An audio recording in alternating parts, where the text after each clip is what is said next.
Hello, this is P4HG. Today, i-share ko sa inyo tong nabili kong guitar effects sa Shopee. Ito yung wah and volume expression pedal. Ito siya. Ito yung itsura niya. Napakaliit lang. And then, i-unbox na natin to para makita na natin yung nasa loob. And ito yung user manual. And this is the mismong device. Ayan.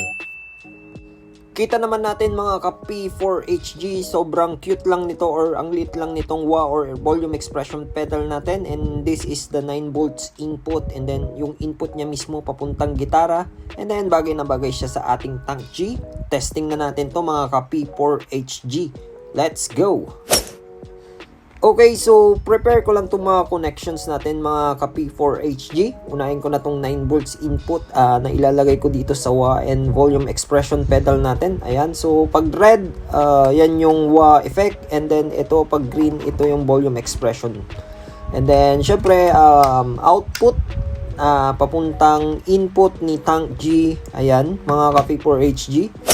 And then, gagamitin natin syempre, of course, yung ating Fermata SC24. Ayun. For sound check mismo nung wah and volume expression pedal natin. And of course, gagamitin din natin tong wireless natin na WS100 Licato.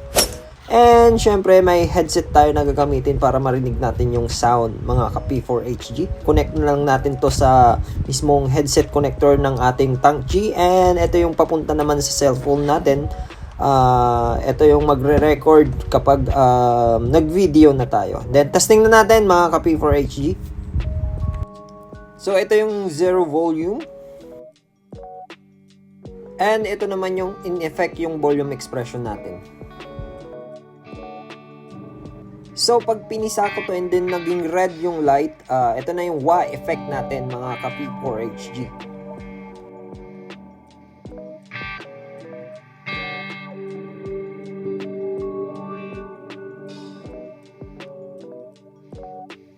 Again, ito yung ating volume expression.